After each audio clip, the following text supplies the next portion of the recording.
अस्सलाम वालेकुम। 10th class biology chapter number 18 pharmacology आज हम स्टडी करेंगे। Pharmacology is the study of drug composition. Pharmacology में हम तीन चीजें पढ़ते हैं, एक तो ड्रग, उसकी कंपोजिशन, ड्रग की कंपोजिशन, उसकी प्रॉपर्टीज और मेडिकल एप्लीकेशन। ड्रग का पता होना चाहिए, उसकी कंपोजिशन मतलब उसका केमिकल स्ट्रक्चर किससे मिलके बनी है, उसकी क्या प्रॉपर्टीज है, क्या खसूसियात है और उसमें कौन सी मेडिकल एप्लीकेशन यूज हो रही है। ठीक है, ये जो सोर्स है इन्होंने कहा ड्रग का, ये आप स्टडी करते हो फार्माकोलॉजी में। फार्माकोलॉजी में आप स्टडी करते हो कैसे दवाइयां बनती है, कहाँ से हासिल होती है, क्या फायदे हैं, सब कुछ। Clinical pharmacology was present in middle edges. Middle edges से तब से पाई जा रहा है, मतलब कि उस जमाने से क्लिनिकल फार्माकोलॉजी पढ़ी जा रही है।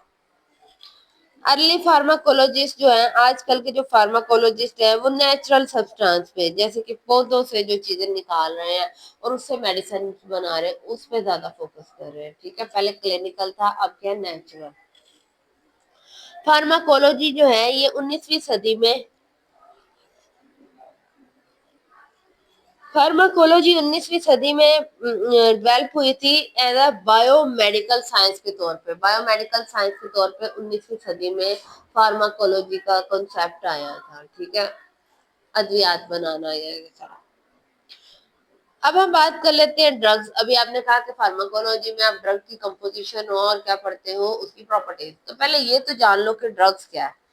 ड्रग्स क्या है? ड्रग्स उन्होंने कहा है एनी सब्सटेंस, कोई भी वो चीज when absorb into the body of living organism, जब वो किसी जानदार की बॉडी में जज्ब होती है तो उसके नॉर्मल फंक्शन को आल्टर कर देती है, मतलब वो चीज अपने नॉर्मल फंक्शन करने लग जाता है।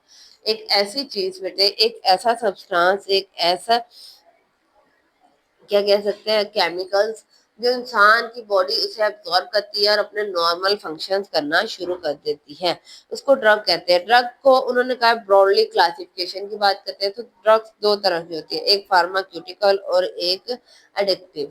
फार्माक्यूटिकल की बात करें तो फार्माक्यूटिकल और मेडिकल ड्रग जो दोनों एक ही है। इसका दूसरा नाम है मेडिसिनल। मेडिसिनल ड्रग की बात करें तो बेटे मेडिसिन आपको नाम से शो हो रहा है, ये ऐसा केमिकल सब्सटेंस है, केमिकल होते हैं जो इस्तेमाल किए जाते हैं बीमारी को डायग्नोज पहले जानने के लिए, क्योर उसे ठीक करने के लिए, उसका इलाज करने के लिए और उससे बचाने के लिए। समझ आई? ड्रग्स क्या है? एक ऐसा सब्सटेंस जो जानदार जैसे ही उसे एब्जॉर्ब करता है उसके बॉडी के नॉर्मल फंक्शन स्टार्ट हो जाते हैं। ड्रग्स की उन्होंने कहा दो टाइप्स हैं, एक क्या है, एक फार्माक्यूटिकल जिसे मेडिसिनल कहते हैं और दूसरा क्या है, एडिक्टिव है। ठीक है, फार्माक्यूटिकल वो है बच्चे जिसमें आप क्या करते हो कि ड्रग्स वो सब्सटेंस यूज करते हो, वो केमिकल यूज करते हो जिससे तो पहले तो आप डायग्नोज करोगे कि बीमारी है क्या, क्योर करोगे, उसके बाद उसका इलाज करोगे, ट्रीटमेंट और प्रिवेंशन कि उससे बचना कैसे है।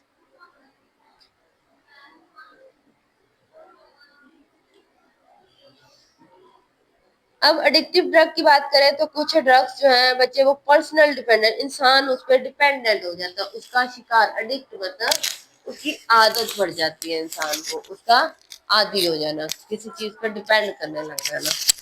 तो ये ड्रग्स वो है जो कोई इंसान उस पर डिपेंड हो जाता है, इसको एडिक्टिव ड्रग कहते हैं। ऐसे ड्रग्स जो है इंसान की बॉडी को क्या कर रहा है, फेमिलियर कर रहा है उससे, और फिर इंसान मतलब इंसान को उस ड्रग्स की आदत हो जाती है, उसके बगैर इंसान फिर नॉर्मल फंक्शन परफॉर्म कर ही नहीं पाता, डिपेंड हो जाता है। वो एक डोज होती है, उसने फिक्स की होती है, वही उतनी मिलेगी तो ही वो बॉडी उसकी काम करेगी, आगे वो कोई काम कर पाएगा, नहीं तो वो अपने सेंसेस में नहीं रहता। ठीक है, जिसे ड्रग्स कहते हैं कि कुछ लोग ड्रग्स लेते हैं।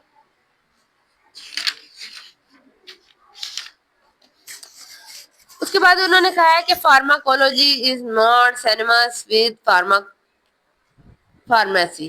ओके, फार्माकोलॉजी और फार्मेसी एक ही चीज नहीं है। फार्मेसी नाम है जो प्रोफेशन में यूज होता है और ये कॉमन यूज है, इसका मतलब कि हर जगह फार्मेसी मतलब मेडिसिन उसे इस्तेमाल किया जा रहा है। एक उन्होंने ये नीचे पेज दिखाया हुआ है, ये पेज उन्होंने लिया हुआ है बुक से, मटीरिया मेडिका से। ये उन्होंने कहा अंटिल 1890 1890 तक जब ये सब्जेक्ट जो था इसको पहले क्या कहते थे, मटीरिया मेडिका कहा करते थे, पहले इसका नाम ये होता था, ठीक है। Prescription drugs are sold only on, prescription जो आपको लिख के दी जाती है, पर्ची बना के दी जाती है, जब आप डॉक्टर के पास जाते हो वो आपको प्रिस्क्रिप्शन दे देता है कि आपने ये मेडिसिन लेनी है, तो ये सिर्फ उसे बेची जाती थी, सिर्फ वो फिजिशियन मतलब कि फिजिशियन ही उसे दे सकते थे। इसमें डिफरेंट उसकी टाइप बताई है, एंटीबायोटिक बताए हैं, बारबिट्यूरेट्स बताए हैं, ट्रैंक्यूलाइजर बताए हैं, ठीक है। और नॉन प्रिस्क्रिप्शन ड्रग्स जो हैं are sold over the counter because they are consider safe enough. मतलब जो नहीं लिखी होती थी, आजकल तो आप जो भी मेडिसिन लेने जाते हो आपको मेडिसिन वैसे नहीं मिलती जब तक, अच्छा हमारे कंट्री में फिर भी ये काफी हद तक है कि मेडिसिन बगैर प्रिस्क्रिप्शन के मिल जाती है। फॉरेन कंट्रीज में बिल्कुल भी अलाउ नहीं है। इवन अगर आपने एक पेन किलर लेना है या आपके सर में दर्द है, जिस चीज के लिए भी आपने पेन किलर लेना है, सर के लिए, पेट के लिए, आपको वो मेडिसिन तब तक वो नहीं देंगे जब तक आपको डॉक्टर प्रिस्क्राइब नहीं करके देगा, डॉक्टर लिख के नहीं देगा। तो ये उन्होंने उस दौर का बताया कि पहले उन्होंने कहा वो तभी बिकती थी जब फिजिशियन जो है लिख के देता था। और जो दूसरी है वो उन्होंने कहा पूरे काउंटर में, क्योंकि उसको क्या सेफ थी, तब उसे सेफ माना जाता था, वो सोल्ड हो जाती थी, इजीली आपको मिल जाती थी। और इसमें एस्प्रिन और कुछ कफ मेडिसिन है जो आज भी, एस्प्रिन जैसी मेडिसिन वगैरह आप किसी प्रिस्क्रिप्शन पे डॉक्टर के पास जाके कहोगे हमें एस्प्रिन चाहिए तो आपको फौरन दे दी जाएगी। या कफ सिरप जैसे कि खांसी के लिए कोई भी आपको मेडिसिन चाहिए वो भी दी जाती है। इवन फीवर्स के लिए भी आपको ब्रूफन और ऐसी कुछ मेडिसिन, पेनाडोल, ये सारी मेडिसिन बगैर डॉक्टर की प्रिस्क्रिप्शन के मिल जाती है, ठीक है। आज के लिए इतना काफी है। कल हम मेडिसिनल ड्रग पढ़ेंगे और फिर उसके प्रिंसिपल पढ़ेंगे। शुक्रिया।